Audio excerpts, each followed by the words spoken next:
ओम परतत्वे सदा लीनो रामकृष्णसमाज्ञया यो धर्मस्थापनरतो वीरेशं तं नमाम्यहम्.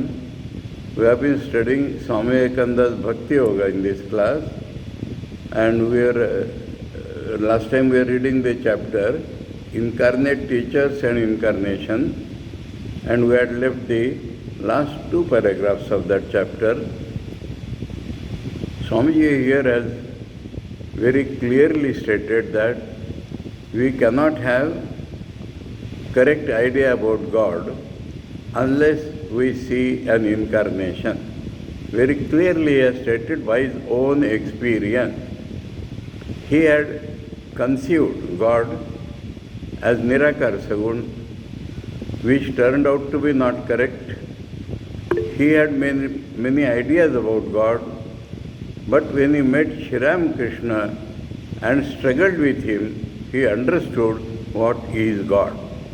So by his own experience he is telling that unless we see an incarnation, we cannot have any idea of what is God.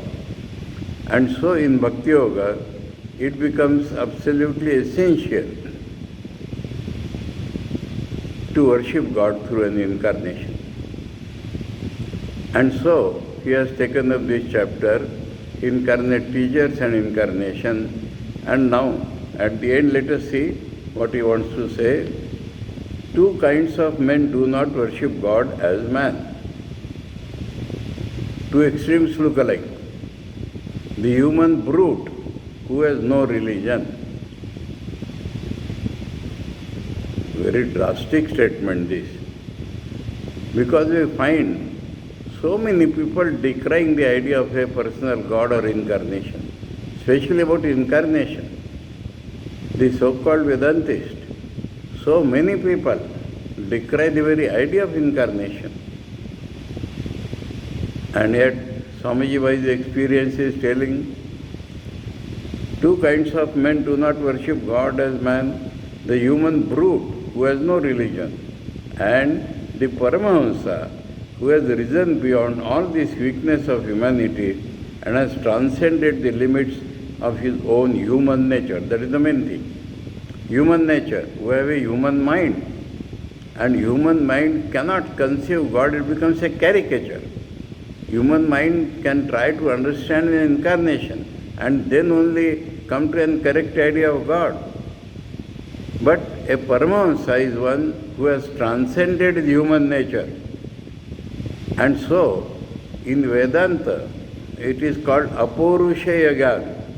When a person does not remain a person, when a man does not remain a man, when a man has transcended all the human limits, then he need not worship an incarnation because he does understand God or Parabrahman directly as he is. So two extremes Swamiji is telling, and so the Vedantins may be right in their assessment, but they have to be Vedantins first. So Swamiji is very clearly stating these 2 points. The fun is that those who are Paramahamsas or Atmaramas, they worship God because there is a shloka in Bhagavad beautiful. Atma Ramascha Munayo Nirgrantha api urukrame Kurvanti ahetukim bhaktim itham bhuta guno harihi. The Hari's gunas, the incarnation's qualities are such that the Paramahamsas who are Atmarama, who have no knots, even they worship him because that are his beautiful qualities. So attracted by his qualities they worship him. And that is what happened to Sri Ramakrishna's disciples. Swami Sardanji has stated very clearly, we went to Sri Ramakrishna because we saw all the ideals which we had nourished in our mind were superseded in his life, and so we are attracted to him. So this is what happens. But they need not is another thing. Those who need not come to incarnation, they are beyond humanity, then it is all right. Otherwise, to him, all nature has become his own self, Atmarama. He alone can worship God as he is. Devo Bhutva Devam Yajet. Here too, as in all other cases, the two extremes meet. The extreme of ignorance and the other extreme of knowledge. Neither of these go through acts of worship. They do not require any worship or bhakti. They have reached the goal, or they have not come to the point at all. The human brute does not worship because of his ignorance, and the Jivan Muktas, free souls, do not worship because they have realized God in themselves. Being between these two poles of existence, if anyone tells you that he is not going to worship God as man, take kindly care of that man. He is, not to use any harsher term, an irresponsible talker. His religion is for the unsound and empty brains. So very clear and drastic terms, though he has said not to use any harsher term, he has said that irresponsible talker, his religion is for unsound and empty brains. So, for a bhakta, one has to proceed through an incarnation. God understands. Now he explains what is this incarnation. God understands human failings and becomes man to do good to humanity. God understands that the bhaktas cannot conceive of God without the human help. So he becomes a human being. That is the very purpose of incarnation, to enable bhaktas to understand God, to love God. When God becomes born as man, he gives the way. You know what Jesus has said, I am the goal and I am the way. So every incarnation is the goal. In the Gita, Bhagavan says, the Nirguna Bhaktas, they come to me only. So he is the goal. But for the Saguna Bhaktas, he is the way. So this bodilessness is the essential condition for Nirguna Bhakti. Otherwise, all people must go through incarnation. Whether we like it or not, that is a fact. Need not go through the same incarnation. Some people still worship Krishna or Rama or Ramakrishna or Jesus or Buddha, but some incarnation has to be in the mind. Yada yada hi, Gita he quotes, Yada yada hi dharmasya glanir bhavati bharata abhyutthanam adharmasya tadatmanam srijamyaham paritranaya sadhunam vinashaya cha dushkrutam dharma sansthapanarthaya sambhavami yuge yuge. Whenever virtue subsides and wickedness prevails, this is a cyclic thing in human nature, in the world, cyclic thing. I manifest myself to establish virtue, to destroy evil. Swamiji has beautifully translated it, to destroy evil, not the evil doers necessarily. Here I may add something. In the original Gita, Vinashaya cha dushkrutam, those who are evil doers, to destroy them. Now this style was changed by God. In Rama we see killing of Ravana, in Krishna we see killing of so many asuras, and even the religious people like Duryodhana. But from the Buddha incarnation he changed the style. Jesus did not kill. Sri Ramakrishna did not kill. So in the famous stotra composed by revered Swami Harshanandaji, he has substituted that Dushtasya Buddhe Parivartanaya.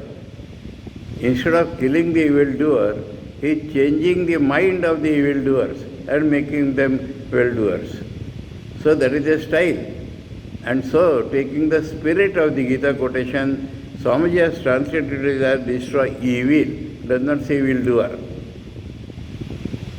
To save the good, I come from age to age, yuga to yuga. Now this is a big topic. What is yuga is a big topic. This classification of Treta, Satya, Dwapar and Kali is too gross. What is a yuga? We have to understand. What is a yuga? Man is man. Man is a jiva. Man in his real nature is Brahman. This is not going to change in eternity. But the nature of thinking, feeling and will of a man changes. If you compare these two, Rama's time, everybody's mind appeared to be very simple, no crookedness. Ravan does not say, I am a good man. Never. Ravan is known as a bad man. In Krishna's time, things have become mixed. What is good and what is bad is difficult to understand. And in Kali Yuga, bad is called good and good is called bad. The values are reversed. Now that is a very gross thing, but this yuga means the thinking changes. And in the modern yuga, what we call modern, two big changes occur. One is the phenomenal growth of science and technology. Science and technological revolution that changed the very concepts of man, the very way of their thinking, the way of their feeling, the way of their will is changed. But other than that, there was the French Revolution. Though in appearance it was political, actually it was a social change. And so, we find that liberty, equality, fraternity, previously nobody had thought of this. As Swamiji says, for the last 1200 years, we had a national sin.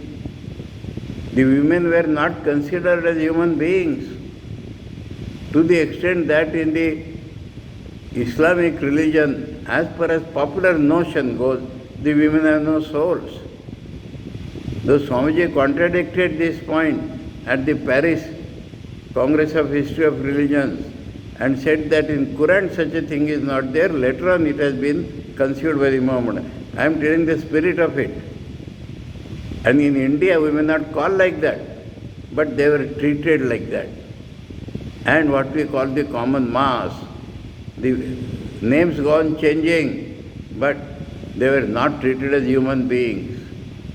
To the extent that when Swamiji went through Kerala, what was called Malabar in those days, he saw that the Shudra had to tie a crow's feather to his head and walk on the side of the road so that his shadow should not fall on the Brahmins.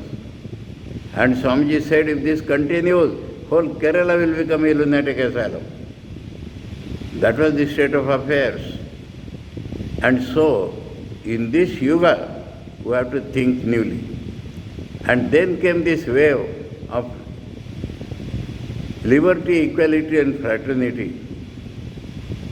So what science wants? Demonstrate. Everything you do, demonstrate. We want to see and test you what you are talking. That is one principle of science. And the science has made the whole world into a global village. Physically we have come so near each other. Now see, I am talking to people in America. Was it conceived of previously? The cell phone is a very big revolution. And so, the thought process of man has changed, the feelings have changed, the wills have changed, the mind of man has changed, the imaginations have changed. And man seeks these things. And so, an incarnation which will imbibe in him all these qualities and show himself, he only example. Even the negative quality is called vairagyam. In Sri Ramakrishna they are palpable. Show, let you see. In Dakshineshwar near Calcutta, the hub of Western civilization in India in those days, Sri Ramakrishna opened a laboratory. His own life was the instruments, and he demonstrated every truth of religion. In the Gita, Bhagavan has said, Ye yathamam prapadyante tan sataiva bhajamyam. By whatever path man travels, I accept him. Sri Ramakrishna demonstrated by practicing all religions that they lead to the same goal. Everything is under demonstration. And the universality, we will these days either quarrel or love each other because we have come near each other. Previously, what a man in Kerala is doing, what a man in Punjab is doing, a man in the America had no business with it. Every man was an island. Now that is no more possible. We have come so close that we shall either quarrel or love each other. And so, Sri Ramakrishna stood up. So, because here it is mentioned, Sambhavami Yuge Yuge, so I am telling. That is called Yuga. Yuga means an epoch where the people have particular type of mentality. And in this, what we call the modern age, the principal change in the mentality was due to science and technological revolution, followed by French Revolution, which wanted liberty, equality and fraternity. One small incident comes to my mind. I might have quoted, please listen to it again. Many years back, maybe 20, I had a lecture in Haldwani. Haldwani is at the foot of the Himalayas. Almora is in Himalayas and Haldwani is at the foot. On behalf of Almora Ashram, whole year there were certain competitions in the colleges in Haldwani. And there was to be a prize distribution and my speech. Now it had become very crowdy. That college hall had become very crowdy. So just at the time of distributing prizes, I said, girls come first. Girls did not like that idea. They protested. We do not want privilege, we want equality. I was so happy to hear it.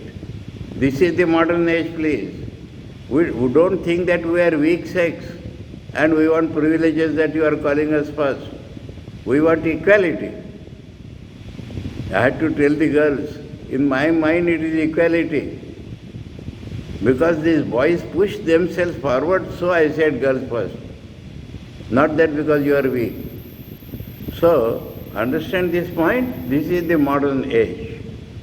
Liberty, equality and fraternity. And so, in this modern age required a new incarnation and we get Sri Ramakrishna.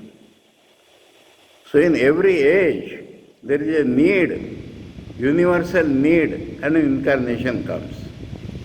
So, Sambhavami Yuge Yuge. Avajananti Mammuda Manushim Tanu Ashritam Param Bhavam Ajananto Mama Bhuta Maheshwaram. Now that is the tragedy of the human race. God comes down as man to help mankind. But seeing God as man, man cannot understand him. Man says he is man only. He insults him or he disobeys him. As Jesus said, Father, forgive them, they do not know what they do. Some people talk about Jesus as it was so conspiracy and this and that. But Jesus' own disciple Peter denied him thrice that night. So, because it is very difficult for a man to believe man as God. But without that there is no gati. That is the tragedy. So, that is why Swamiji is quoting the next sloka. God comes as man to help mankind.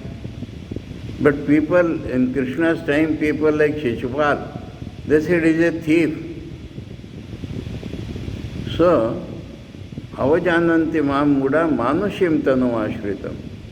When I take resort to a human body, people insult me or they disobey me, they do not understand me. Param bhavam ajananto. My real nature is beyond all this. Mama bhuta maheshwaram. I am the supreme lord of all the beings. This they cannot see because I am a man. In the previous shloka, one point we have missed, dharma sansthapanarthaya. Not to establish any particular religion, dharma as such. Dharma has only one meaning in Bhagavan's mouth, and that is how to realize God. This is called dharma. How to realize God is called dharma, and this he comes to establish by practicing and preaching. And so Rama preached and practiced, and so people believed in religion. Krishna also. About Sri Ram Krishna we have two versions. Swamiji says, Sapakaya cha dharmasya, this very thing. And we should not understand a particular religion. So Sardan Swamiji says, Sarva dharma sthapakas. All religions were revivified by Sri Ram Krishna. So, religion as such is the method to realize God, and that the incarnation by his life and teachings comes to revivify. That is Dharma Sanstapana. But people do not recognize. Fools deride me, Muda. Fools deride me, who assume the human form without knowing my real nature is the Lord of the universe. Such is Shri Krishna's declaration in the Gita on incarnation. When a huge tidal wave comes, says Bhagavan Shri Ram Krishna, all the little brooks and ditches become full to the brim without any effort or consciousness on their own part. So when an incarnation comes, a tidal wave of spirituality breaks upon the world and people feel spirituality almost full in the air. That is his universality of his personality. By his sadhanas, by his life, the whole universe becomes filled with spirituality. So people who have some awakening, people who are free from narrowness of the mind, limitations of the mind, and have some awakening, immediately understand. In the previous chapter, Swamiji has told that. When the sun rises, nobody need tell you that sun has risen. The blood itself becomes warm and we understand sun has risen. So, when the incarnation comes, people should automatically understand, but they do not because they cannot see beyond man and their ideas are limited. Somehow the limitations have come. Among the Christians, there is a wrong idea that God can come only once. The Hindus' idea is as bad as that. Hindus who are stuck up in the idea of 10 incarnations cannot believe in a new incarnation. And as I have been telling again and again in my classes on Vedanta, religion knows no counting. God cannot come only once, God cannot come only 10 times. Yada yada hi dharmasya in Gita he has said. It is a rule, it is a principle. Whenever the adharma has risen, whenever the dharma has gone down, he has come. In the source book of Bhakta people, Srimad Bhagavatam, 24 incarnations are enumerated. And at the end it is written, Avatara hi asankheya. Countless are the incarnations. So when the mind becomes limited due to the thinking that only one incarnation, or when the mind becomes limited by thinking only 10 incarnations, then the difficulty comes. And the other difficulty, as I said, as Swamiji has said, is that human being. We cannot understand he is higher. When we cannot see the sun, we see the reflection of the sun in a pond. And we say that sun is below us. So, important points, that is why I left these two paras last time. Without incarnation, we cannot understand God. But when the incarnation comes as per the need of the age, we cannot understand it due to limitation of our consciousness, which Krishna decries by calling us Muda, fools. And these two things seem to be more important. One is, as Swamiji has told, two people do not worship incarnation. That means insufficient spiritual evolution, one point. Secondly, there may be some spiritual heightening, but narrowness of the mind, limitation of the mind by counting incarnations. Jesus said, many people will come after me and delude you that I am from God. Don't believe them. Immediately after Christ, many people came.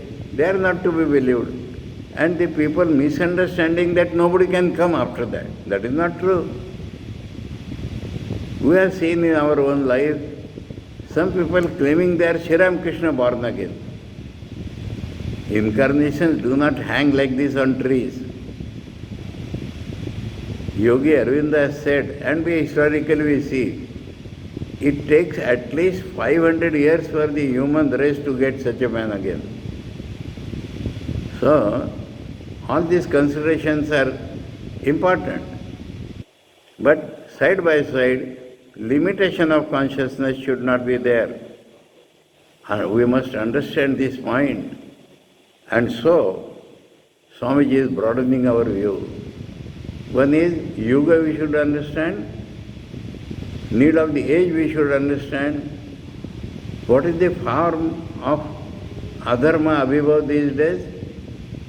Adharma or materialism has taken the form of scientific materialism.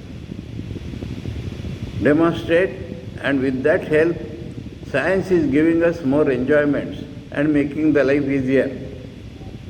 So we believe science to be true. And we forget that religion is more true because it talks of the supersensuous, transcendent things which science has no go. So, science has its own field, nobody denies that. But religion has its own field, nobody can deny that. And those who are hankering after spirituality, for them that is the only way. And if we are not yet risen in our mind beyond the human senses, then incarnation is the only way. And we must find out which incarnation suits our constitution. Otherwise, limiting it by numbers is of no use. So, those who are spiritually a little evolved, they can smell as if, they can sense as if that the world becomes full of spirituality. Those who are hankering after spirituality, they have got a new hold. Those who do not come to spirituality, what can the incarnation do to them? But he has awakened us. Sri Ramakrishna's sadhana, people say, was arousing the Brahma Kundalini. So what Swamiji has said, spirituality in the air, if we see spiritual awakening in us, we should feel we are obliged to Sri Ramakrishna's struggle. He did not need any struggle for himself. He struggled to open ways for us. So these are the various points in these two paragraphs. Now we proceed to the next chapter. And that chapter is the mantra, Om, Word and Wisdom. The mantra, semicolon, Om, Word and Wisdom. So we understand by, let us concentrate on this heading. Mantra. Mantra is a formula, aphorism, which enables a sadhak to have a grip on his idea of God and proceed in his spiritual life. Mantra is like an anchor which gives sadhak a grip on his idea of God. And we had discussed one day about dhyana, so that the idea, the concept of God becomes rooted in his mind and takes him beyond. Now the main constituent of the word mantra is Om. And so Swamiji is talking about Om. And two things he is telling about Om. The word means dhvani, the sound, and wisdom. There is knowledge, there is philosophy, there is knowledge included in this word Om. Swamiji has beautifully described that point for the Vedantins, for the Bhaktas, for everybody. Swamiji has explained the meaning of the word Om. Those, when we studied Patanjali Yoga Sutras, we remember, Patanjali said, Tasya Vachaka Pranava Tad Japa Tadartha Bhavanam. The name of God is Om. One should repeat it and contemplate on its meaning. So you have to understand the meaning, and that Swamiji is beautifully explaining. And so the very heading is telling us that mantra in general, Om is the common part of all the mantras, and about Om, it is a dhvani word and there is a wisdom contained in that. So let us now try to understand with Swamiji's help. What is this Om? But we are now considering not these Mahapurushas, the great incarnations, but only the Siddha Gurus, teachers who have attained the goal. They as a rule have to convey the germs of spiritual wisdom to the disciple by means of words, mantras to be meditated upon. So Sadharan Gurus give a mantra. What are these mantras? The etymological meaning of the word mantra is, please note down, Mananat Trayate Yastu Samantra. Mananat Trayate Yastu Samantra. By contemplating on it, it saves us from this samsara. Mananat Trayate Samantra.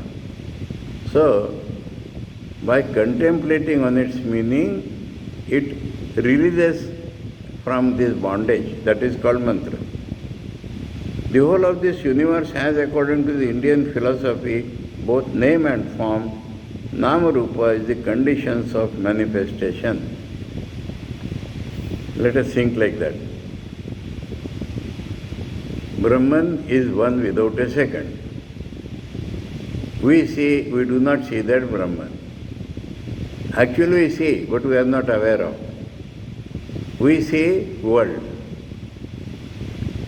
and including ourselves. Now what is world? Let us analyze it, finer and finer analysis. And we will find the whole world made of two things. Two. Name and form. Nama Rupa. In Panchadashi and in one of the Upanishads, it is described that world is made of five things, not the five elements. Sat, Chit, Ananda, Nam and Rup. Adyatrayam Brahma Rupam. Sat, Chit, Ananda is nothing but Brahman. What is the world? See around you. Some form with some name. Is the world anything other than that? In one analysis we find the world is made of five elements. But analyze deeper. Is the world anything but forms and names? We cannot understand a form unless we attach a name to it. We cannot think of a form without a name. And as soon as we utter a name, a form comes. So they are together, name and form. Now think of one of them, Rupa, form. Every form is continuously changing. Every form is continuously changing. Every form.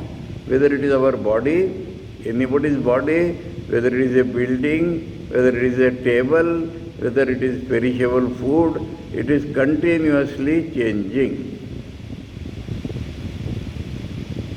What makes it real in our mind? One thing makes it real, Brahman is real. But what makes it separately real in our mind? Think of it. Because we have given a name, so it becomes real to us. A boy or girl is born. That means some mass of flesh, bones, etc. has come out of the mother's womb. And it is changing every moment. But people decide. In America, they decide upon the name before the boy is born, boy or girl. Because they have to register in that name.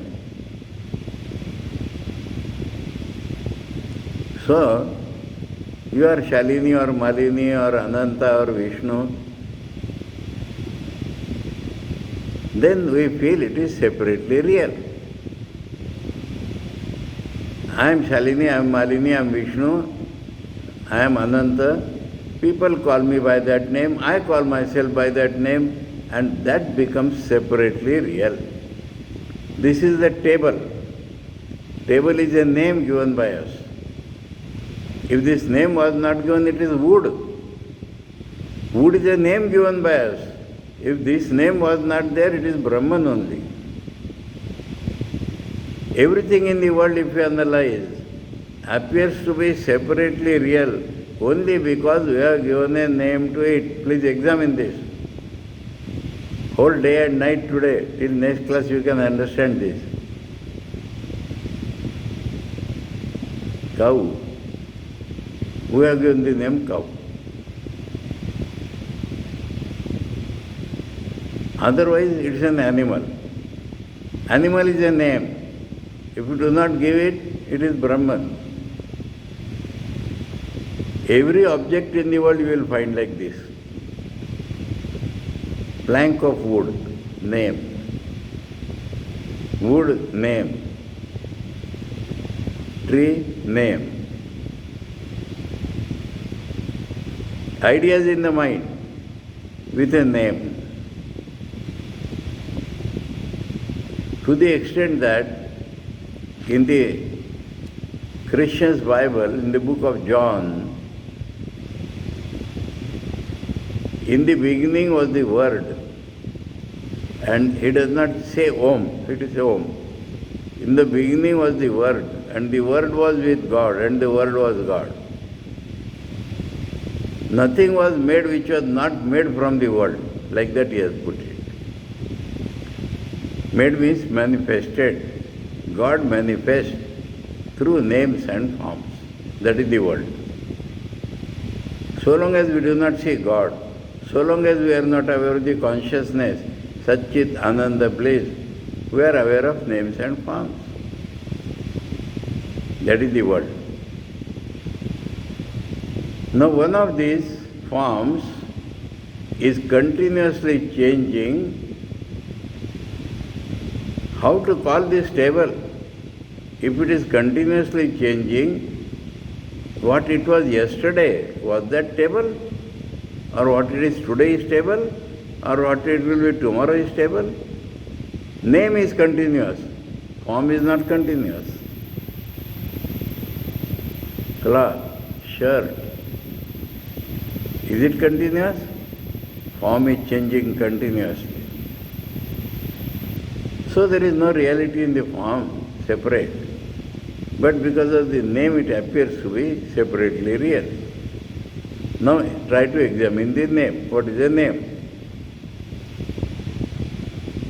Name is a combination of sounds, is it not? Every name is a combination of sounds.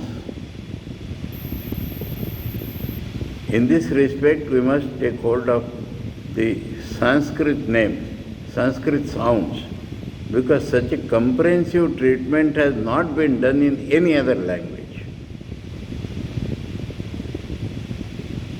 50 or 55 or whatever you call are the original sounds. Now, what are the different sounds?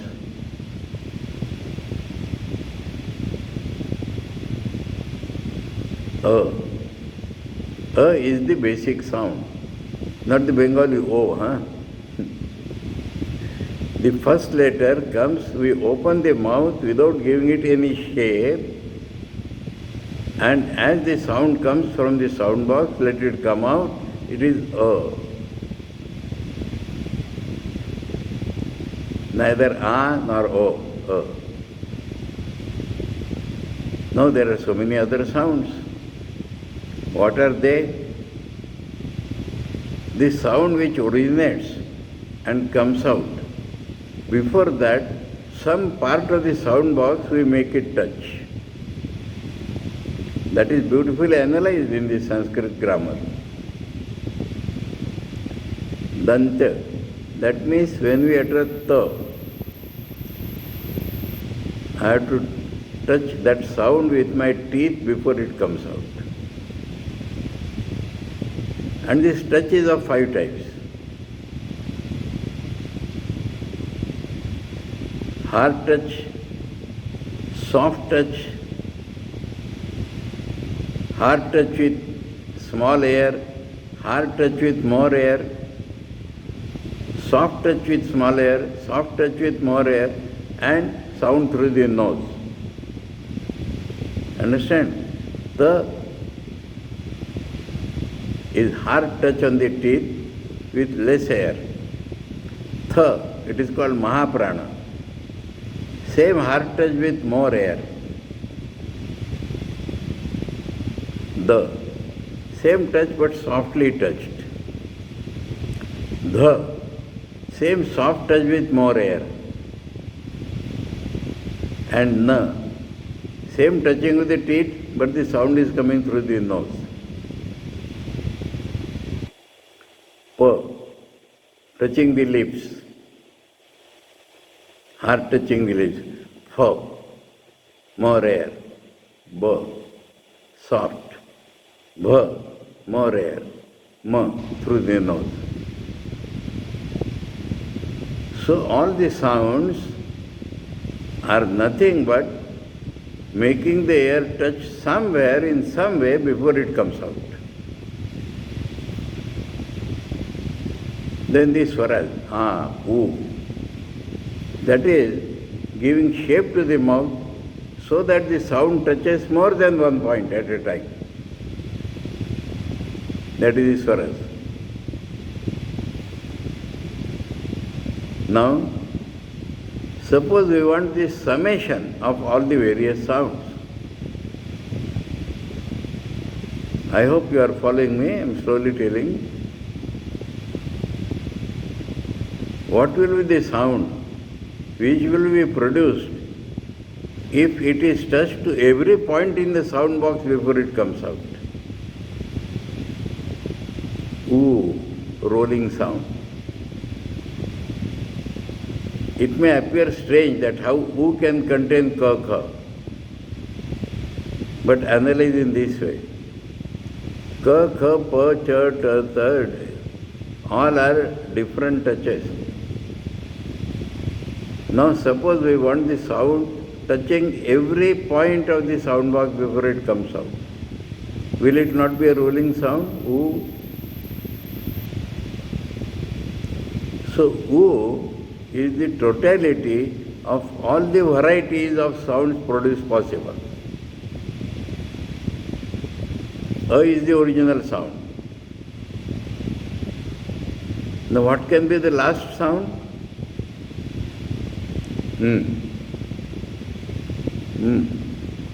That means when we close the lips, that is the last sound.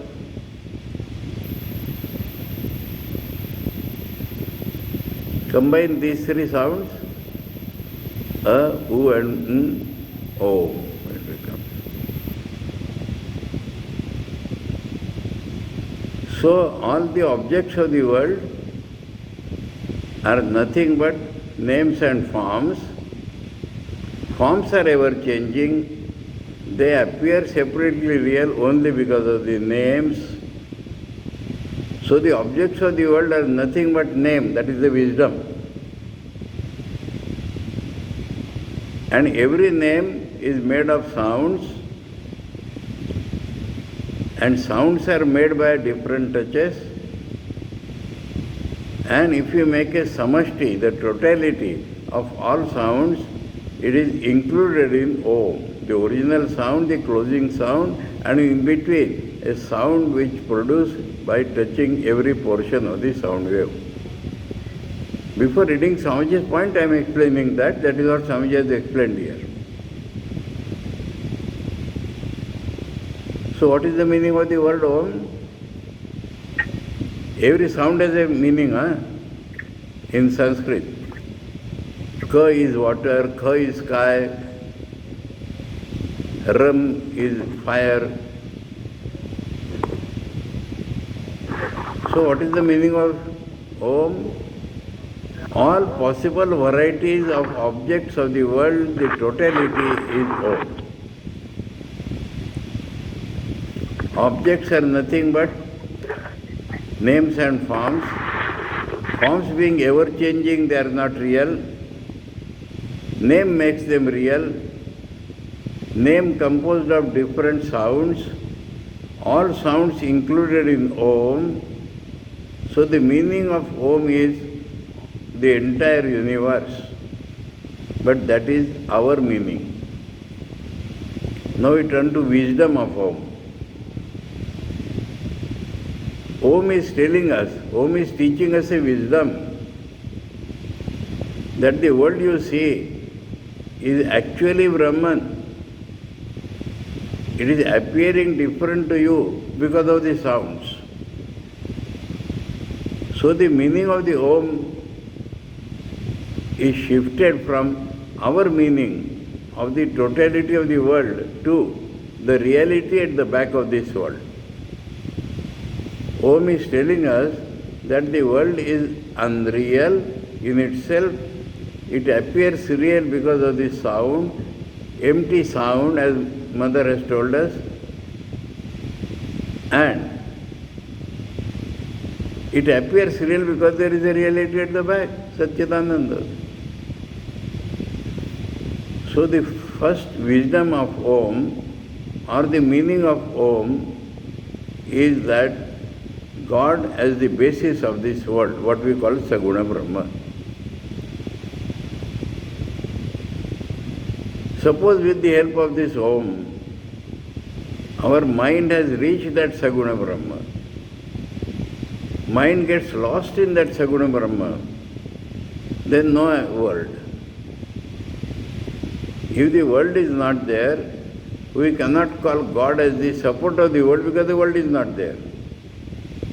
Then God is realized as one without a second reality, Nirguna Brahma. So the Prashnopanishad will tell us that the meaning of Om, the wisdom given by the word Om, what Patanjali calls Tadartha Bhavanam, is according to our mental approach, Saguna Brahma or Nirguna Brahma.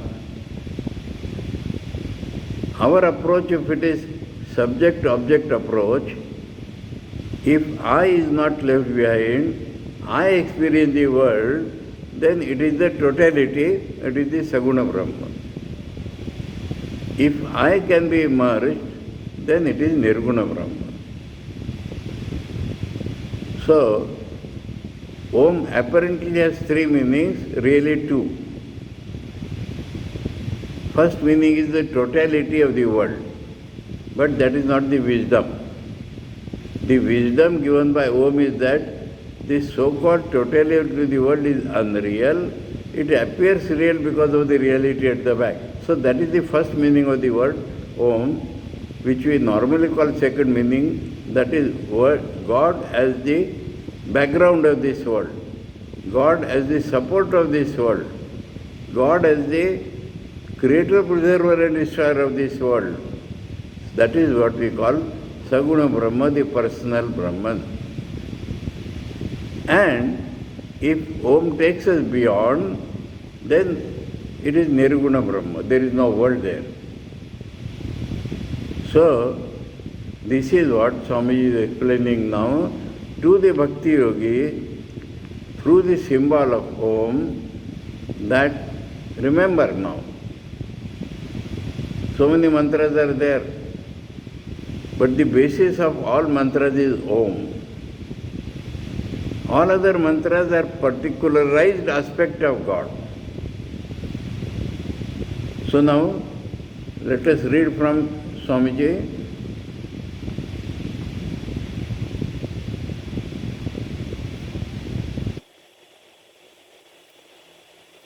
We are read up to this point. The whole of this universe has, according to Indian philosophy, both name and form as its conditions of manifestation. Brahman is there, but manifestation condition is through names and forms. In the human microcosm, there cannot be a single wave in the mind stuff, chitta vritti, unconditioned by name and form. Every wave that rises has some form and some name. If it be true that nature is built throughout on the same plan, this kind of conditioning by name and form must also be the plan of the building of the whole of the cosmos. So as in our mind, so in the whole universe. Yatha ekena mukpindena sarvam mrunmayam vigyatam syat, he has brought from Chandogya Upanishad. As one lump of clay being known, all things of clay are known, so the knowledge of the microcosm must lead to the knowledge of the macrocosm, samashti. Now, form is the outer crust of which the name or the idea is the inner essence or kernel. Form is outer, name is inner. The body is the form and the mind or the antakarana is the name. And sound symbols are universally associated with name in all beings. Sounds are symbols for objects having the power of speech. In the individual man, the thought waves rising in the limited Mahat. Mahat is the cosmic intelligence. Limited Mahat means chitta or mind stuff, must manifest themselves first as words and then as the more concrete forms. So as soon as we try to make a form, the word comes first, then the form. In the universe, Brahma or Hiranyagarbha, what is Hiranyagarbha? Brahma with the universal mind, cosmic mind, that is called Hiranyagarbha. Or he has told, or the cosmic Mahat first manifested himself as name and then as form, that is as this universe. That is what John is telling us. In the beginning was the Word, and the Word was with God, and the Word was God. Nothing was made which was not made from the world. All this expressed sensible universe is the form, behind which stands the eternal, inexpressible Sphota. That is the Sphotavada. That means Om is a distinguished three letters. But even before that, the original sound is only a Sphota, a sound. And when sound becomes a little more manifested, it becomes Om.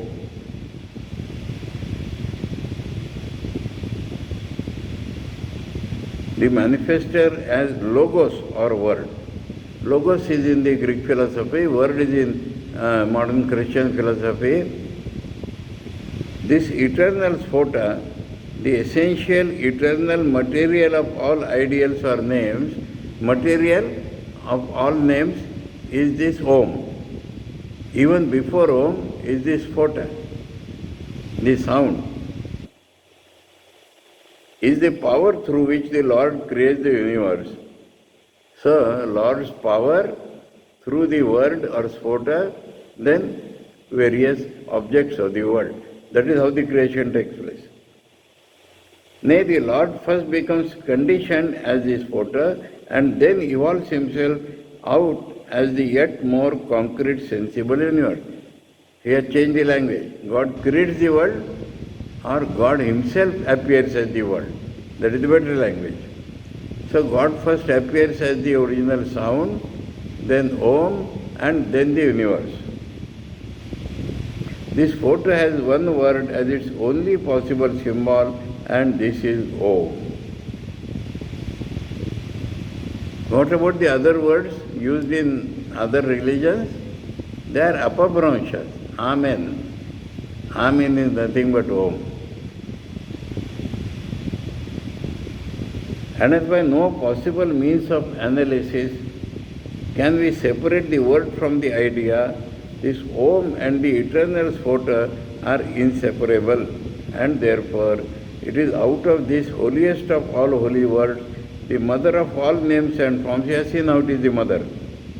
The eternal Om, that the whole universe may be supposed to have been created. But it must be said that although thought and word are inseparable, yet as there are many various word symbols for the same thought, it is not necessary that this particular word Om should be the word. This is the next point we shall think on the next talk. This is the next point. We were telling that without the name the idea does not come, but we find in different languages that different words are representing the same idea. The English people will call cow, the Indians will call guy or go,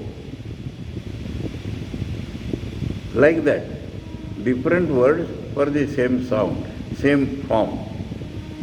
So how the difference comes, what can be the root of it, that we will take up next time. Today we have understood Om to be at the root of all sounds, Om to be the mother of all sounds, Om meaning the entire universe, Om meaning Saguna Brahma, the Brahman at the back of the universe, reality at the back of the universe, and Om means the Nirguna Brahma or the absolute reality also. With this, we conclude today's class and take up these other mantras or other words and other things for the next turn. I hope I have made myself as clear as possible. Om Paratatve Sada Lino Ramakrishna Samagyaya Yo Dharma Sthapana Rato Viresham Tam Namamyaham. Om Shanti Shanti Shanti Harihi Om Tat Sat Shri Ramakrishna Arpanamastu.